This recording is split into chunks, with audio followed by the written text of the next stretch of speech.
I am John Ventura, the Practice Manager for Applied Research at Optiv, and this software package is called NetNeedle.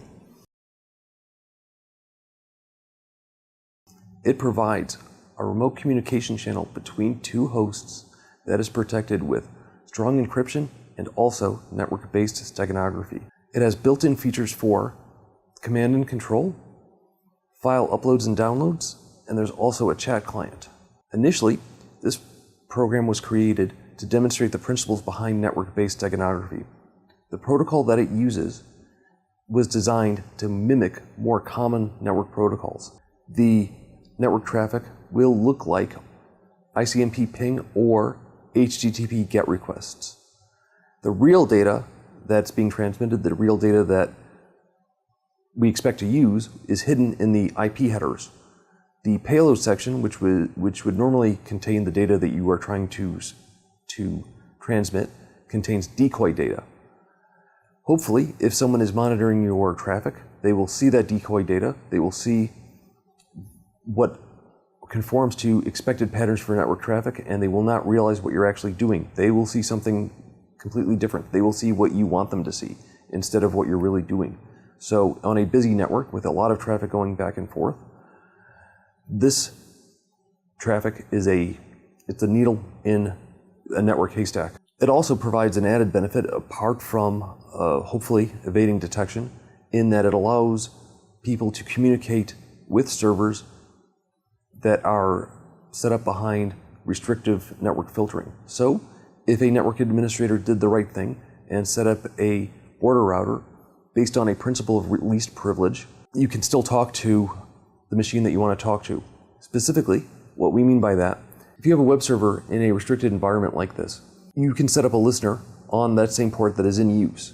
NetNeedle will send an HTTP GET request, which the server will most likely honor, and NetNeedle will reconstruct the actual datagram that you intend to send from this traffic. The web server will still run. Hopefully, nobody will notice the difference, and you can still launch commands, do whatever you want. This is a console-based application. It is not GUI. There are a set of commands which will hopefully allow you to do whatever you need to do.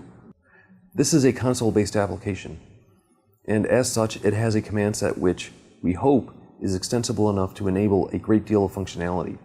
These commands are also scriptable, so users can automate tasks using this program. If we look at one of these scripts, we can see some of the commands. The first three commands that we have here define the key pairs that we intend to use.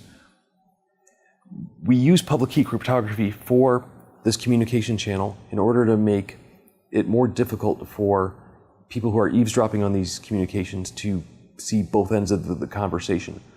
It also enables digital signatures. So if someone does somehow manage to figure out that you are talking to the server, they cannot modify that data to maybe introduce their own commands or annoy you. The digital signature will not check out, and the server will ignore everything that the bad guy injected into your communication stream. If we run this script, we will be able to talk to this machine over here, which is set up to receive commands.